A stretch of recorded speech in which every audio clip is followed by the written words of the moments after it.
Hey, so today we are covering the Reno Sparks Association of Realtors May 2022 market update. Keep in mind that these are homes that are resale homes. They're not necessarily new home builds, and we're only looking in Reno Sparks, and we're not including condos and townhomes in these numbers. So welcome back in. My name is Ken Angst. I'm the team leader of the Angst Real Estate team and your host. And today we have a co-host, Elena Boland, with Wholesale Mortgage. How you doing? Good, how are you? Welcome back in. Been a while. Yeah.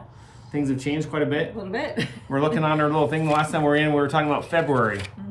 So kind of a crazy market. Things are changing. So what we're going to do today is go over the market report. Keep in mind that these are always a month behind because you got to get all the data, put it together.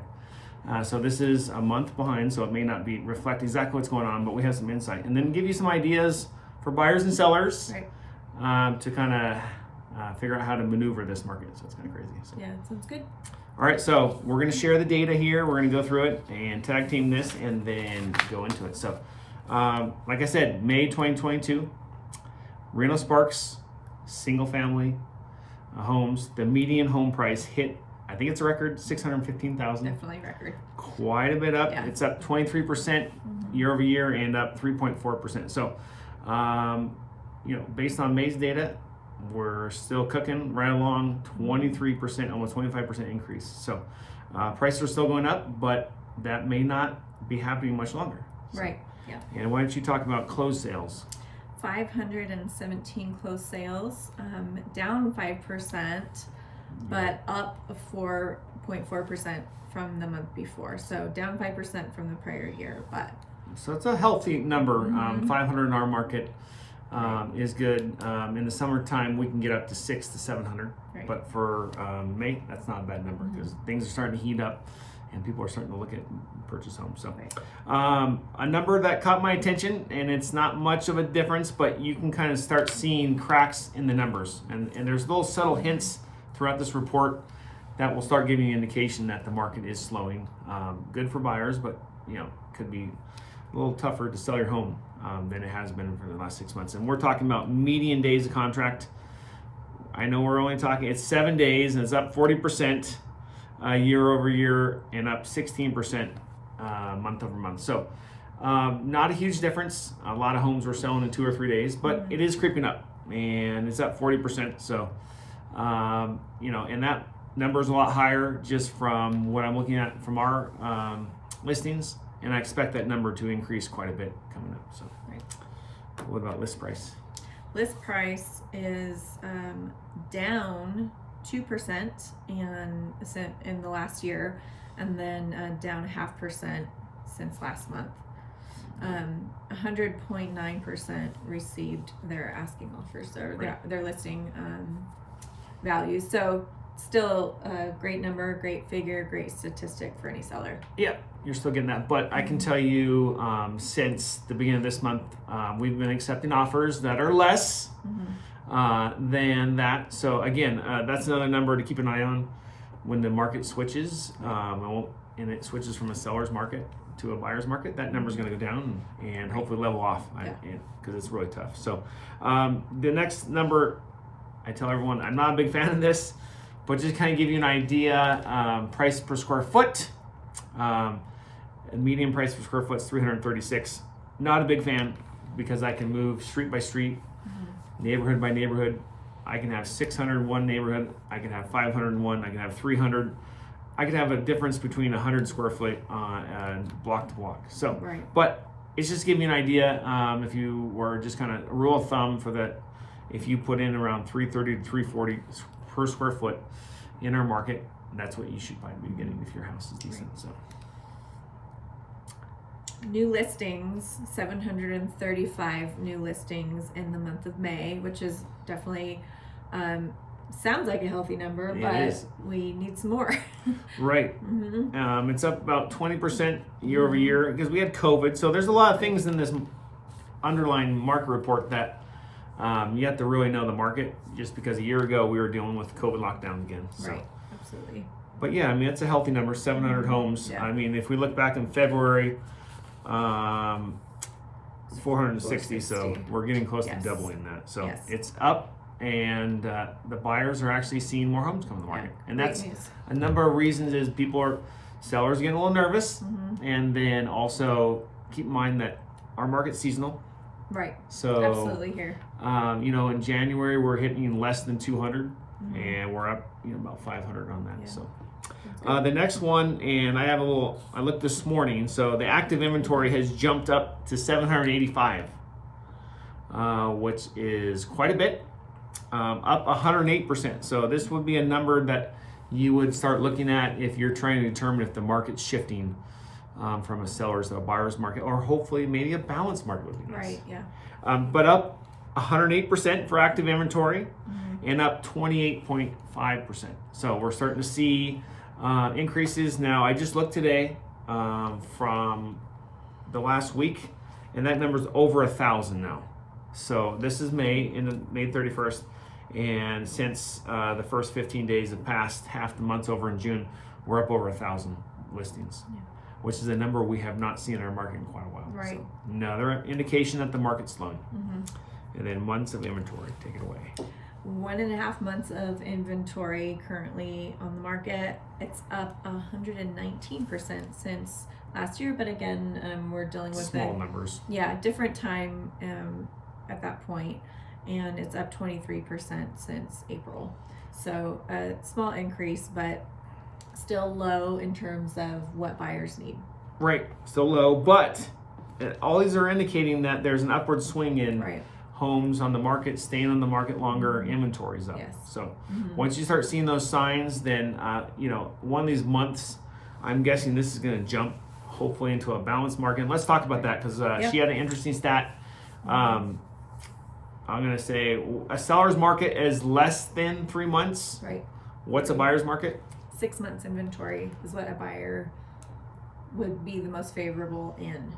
Plus 6 months. So that would be great. Now, a balanced market, as you kind of probably figure out from the numbers, is in that 3 to 6 month range, which means that there's enough. A buyer comes in, they see a house, and there's enough to select from. Now, keep in mind when we had the crash in 2009, there was 19 months of inventory. So quite a ways away from where we were at the height, but back then you couldn't give your home away, and that was a very frightening time. So hopefully don't reach that. So now we're going to talk about in the lending side. The reason why we had Elena in is the market's definitely changing, and we want to give buyers and sellers, because we want to help both parties. Right. Throw out some ideas on how to help them either sell their house or get into a house with interest rates we're at. So let's talk. First of all, everyone wants to know 30-year mortgage, and obviously we want to preface this by you have to have good credit score, you have to have good debt income, but on average, what are we looking at today for a 30-year mortgage? 6.125 interest rate as of this morning. Wow. And I just heard when I was listening to one of my podcasts, it's double year over year. Yeah, we were in the twos, so in January, right? Yeah. I think January, December. Right. So I'm really telling people it's tripled for anyone that had favorable situations that were able to get in that 2% range. So for many people, it's tripled or doubled. So insane number. We haven't seen these numbers in 40, 50 years. So there is some fear out there, but never fear. Elena's here. So what are some strategies for buyers? So, my understanding, correct me if I'm wrong, is every percent higher for a mortgage rate, you lose 10% of your buying power. Yes, up to.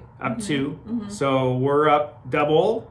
So some people have lost 30 to 40% of buying power. And we're just looking at prices. They haven't gone down 30 or 40%. No, they have not. So how do our clients get into contract? What are some of the different options? One thing to be positive about is it slowed down the volume of people that are bidding on homes. So that means a buyer has a standing chance to go out there and get an offer accepted now. That's, of course, when you put it into perspective, are they paying a higher payment? Yes, but you are renting an interest rate for a period of time. So if rates go down, what would you do? Refinance. You refinance, right? This is a temporary situation. Typically when we enter a recession officially on paper, rates go down. So this might be really a truly favorable time for buyers to get in, get a hold of that asset, and then change the rate that they're paying on in the future. Yeah, and then one of the things we're seeing definitely is we're not seeing 100% of asking price. So a lot of our listings, we've had to drop the price. So it is coming. It just hasn't shown up in the numbers. We're lagging 1 to 2 months behind. Right. So what are some other strategies for our buyers? A lot of people who have been sitting for a while and realizing, what they're missing out on in the way of getting a hold of a property. A lot of them is just a down payment, because so many people have sold a home and they're looking to buy and they have a big giant down payment.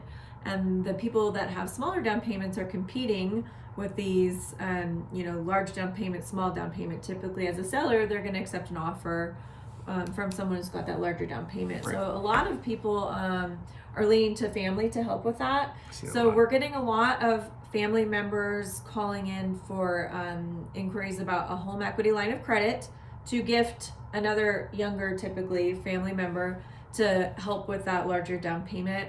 That's really helping, eliminate the idea of mortgage insurance and the hard competition that was happening with large down payment buyers out there in the market, which are still there. It's just not the large volume of them. So Right. Definitely, if someone's selling, they've got that large down payment, you want to get in line with those other buyers that you're competing against. So parents have home line equity on their home. They have equity, obviously, because the market's gone up triple. Yeah. And they're gifting. Now, what about people just gifting regular money? Is that out there? You see a lot? Yeah, very common as well. That's just the most favorable way that we're seeing buyers get, jump through that hoop, because there's trillions of dollars in equity in the market right now. Trillion with a T. So, that's the best capital that people have got to get a hold of right now. If you go borrow money on a private loan from a bank, the rates are, definitely double digit. So that's a great way to get in on the cheap. Okay. What else? I've heard sellers being a little more generous on credits. So Yes. what about offering a buyer some credits to buy down? Right. Is that a strategy? Yeah, we're seeing sellers offer what's called a point. So it just means a percentage. So just for an example, if someone's buying a $500,000 home, Perfect. a seller can offer them $5,000 to help buy down their interest rate, and that's completely acceptable to do. So if they lower their interest rate by 0.5% by using that seller's money, that's a great strategy to help keep the affordability factor on the side of the buyer. So it's definitely a great idea to do. Or they can alternatively use the money to pay for their closing costs, and that helps just with less out of pocket, because sometimes buyers have got things that they've got to pay for right when they move in, right? We've got their homeowner's insurance or property taxes, all those things that you've got to think about. So we're talking about strategies that haven't been in play for 10 years. Right. It's Right. been a So while. you got to dust off the old playbook. And sellers need to be flexible right now. Yes. And keeping in mind that the market is leveling off for sure. I got to ask the question, which is a frightening question here. Yeah. Are ARMs back? And what is an ARM? Let's start there. Right. Lending and real estate both have so many acronyms, so I love it when we point it out. An ARM is an adjustable rate mortgage. I'm personally not a fan, because I was working and living through the crash that happened in the 2008 to 2011 timeframe.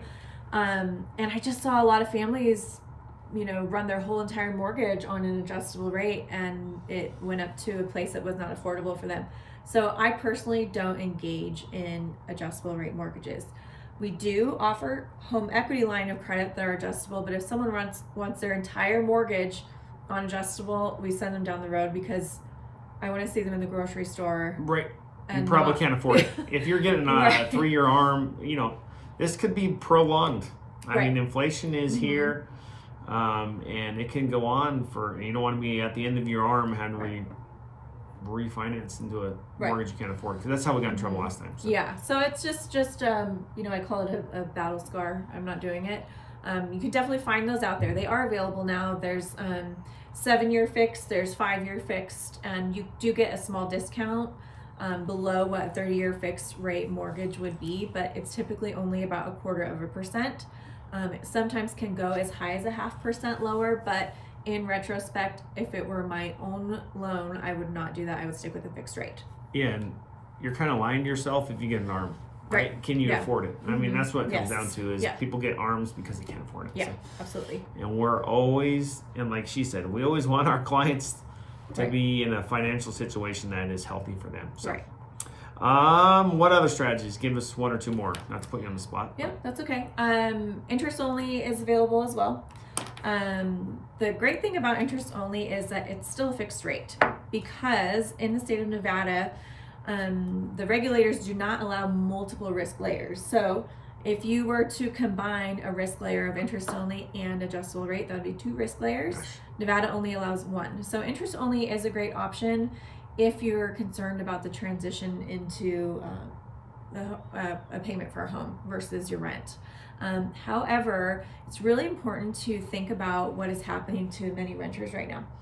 So I just wanted to point out that even if you're paying $2,000 a month in rent, which is still pretty affordable in our local market, and you move into a home where you're going to pay $2,500 a month in house payment, including your insurance and taxes, it's still ideal for you to take that higher payment versus the low rent, because you deal with the constant worry of displacement every year. So that's really important to just think about. There are small tax benefits, not with the current administration. They're not super beneficial to homeowners. I don't want too many people to rely on a giant tax refund to help bail them out. That's a good point, is that the tax, it's not as favorable as it used to be. Because you can't write off interest because the standard deduction is, $20,000+. So 24,000. it's hard for the average person that's W-2 to take advantage of that. So keep that in mind. And so that's not technically a strategy, but it's just some information that I want to make sure that renters are aware of. A lot of sellers have so much equity, and so they want to offload that asset and get the capital into their pockets. Especially when you start hearing the R word, recession, a lot of people start liquidating assets, which is good for us in the way that we're going to have some more inventory on the market for buyers. But you definitely want to look out for yourself in the way of stability. And I just met a guy who's going to help detail my car, and he's like, my landlord just let me know today that I have 30 days. So and then the panic sets in. So it's a scary thing. So what other strategy? Anything else? No, I want to go back. Sure. What is an interest only loan? You pay interest only? I know you pay the interest only, but for how long? And then it switches over to a standard, or what is the deal? The typical interest only period is 10 years. So you'll have a fixed rate the entire 30-year term of the loan, but for the first 10 years, you only pay on the interest of the loan. So that means if you borrow $300,000 and you're only making your minimum payment every month, you're never going to chip away that $300,000. So after 10 years, you get $300,000. Still $300,000. And then it kicks back into, and then is it fully amortized after that? But is it amortized for 30 after that, or is it 20? No, you're still paying interest, so you still only have the 20 left, but now you're paying the principal off. Yes, absolutely. Right. Okay. Yes. So that's just a nice feature to look at anytime you're feeling apprehensive about it. I would definitely recommend that over an adjustable rate, because at least you know what that payment will be. Ultimately. It is predictable. Absolutely. I mean, because the interest rates could go. He's going to do it. The Fed's going to do another 0.75 here. Right. Yeah. And maybe higher, because $6 or $7. Yeah. It's interesting how gas prices are following what interest rates are. Yeah, absolutely. So, okay. So the forecast, and you can kind of chime in here. I'd love to hear. So higher interest rates are coming. Yes or no? Yes, absolutely. The Feds don't lie. You can't go against the Fed. What are you thinking? Crystal ball by the end of the year. 8. Mortgage rate. 8? Yes. Wow. 8%. Yes. And we're talking interest rates. We're very close already. We're close. 6.25. So 8. And the average, if we look for the 40 years, I think is around 6.5. I think if you were to cut it. Yeah. So 8. So another reason, if you're a buyer, you might want to get off the fence now and get in, or if you're a seller, make sure that you're looking in the 8 is going to really impact the number of people you can. So 8%. Wow. Yes, definitely. So you're going to see a decrease in prices is highly likely, and it doesn't show up in the minutes, because a lot of these homes that sell in May were in escrow 30 to 45 days before. Right. So these are homes that went in when the market was so hot. The slowdown really happened, I felt, late March. That's when we start feeling it. So Yes. these prices are still, but I suspect these numbers will start coming down. Right. Go ahead. But I do not think, though, that values will come down. You don't think so? I don't. I think so. I think that the only reason we saw values go down so much in the last big recession that our generation had seen. By 2/3. Yeah, I mean, the average was, I think, 20%. But we're dealing with a different animal here. We're dealing with inflation versus overbuilding and writing bad loans. Not every recession comes with a decrease in value. Do I think that people are going to stop overbidding on homes? Yeah, because the affordability factor due to the higher interest rates is just not going to allow that for most families. So this is great. Why we have different opinions. Yes, it is. I still think, in my opinion, and this is just my opinion, is I think we have a pullback. I think this number can go down. Is it going to go down? Just remember in 2009, the price per square foot, it was $135. The median price per $135 a square foot. Wild. So I don't think it's going to go that bad. But what we've done though is, tell me if I'm wrong, is that it's becoming very hard for the first-time home buyer to get in. So those people are kind of going away. And then, man, if you have a house in Double Diamond, I'm just going to use Double Diamond, the Monty Ranch example. You have $300,000 to $400,000 in equity. Would love to move up to a bigger house in a bigger neighborhood with a bigger lot. Those people are not going to be selling, I don't think, because they're not going to switch in a 2.5% mortgage rate for a 6 quarter.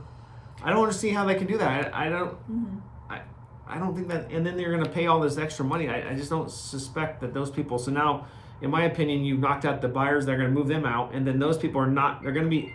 I want to say, hey, phone off. I swear I just did No, that. she just did it. I'm just giving her jazz. But those people are not going to be excited to give up 2.25, 2.75 to move up to a 6.25. Right. So I just think that there's less and less people to buy homes out there. I think the important thing to point out with those particular clients is a lot of them, when they have that much equity, their loan amounts are fairly small. So you might be looking at a payment under $1,000 a month, going to $1,200 a month. So it doesn't seem huge, although it can be if somebody's living on a fixed income, for example. The big thing to think about, though, is we have been very lucky in the last few years, but that was not normal. It's not normal. The last 4 years of interest rates were not a normal interest rate over, we're paying for it now. over time. Right. So if you look at anything that I've seen in my career in the 5s, that's the mid-range that we've experienced in our market. So when you see something with a 6 in front of it, when you compare it to rates in the last few years, it's a little bit of a gut punch, but historically not a bad rate. So I think there's going to be hesitation of buyers just because it's going to be tougher until some prices come down.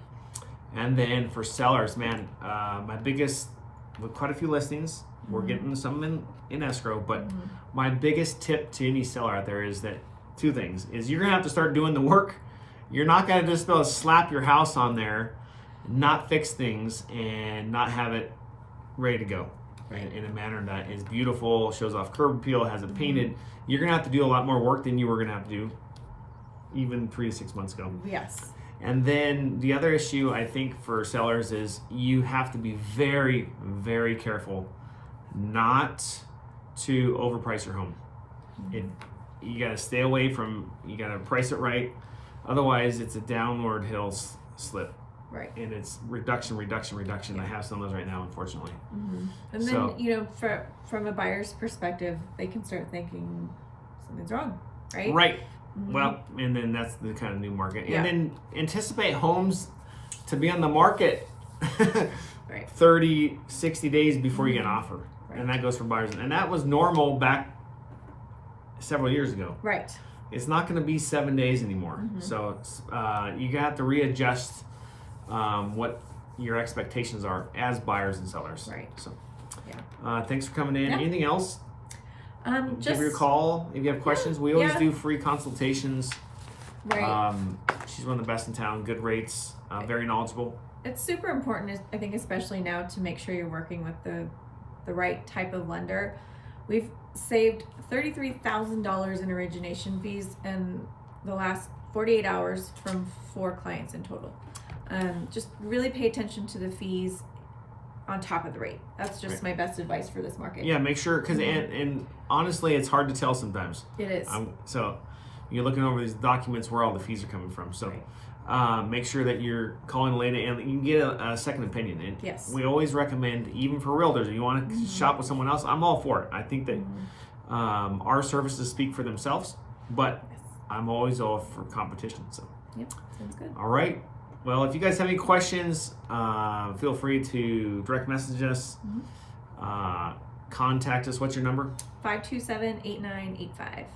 And then you can always get us in the office, 775-525-0309. Like our videos, share them with your friends, and leave comments so we can address any questions you have. So sounds good. Until next time, you guys enjoy the rodeos coming up. Yay. I'm excited about that. And take care of yourself. We'll talk to you soon.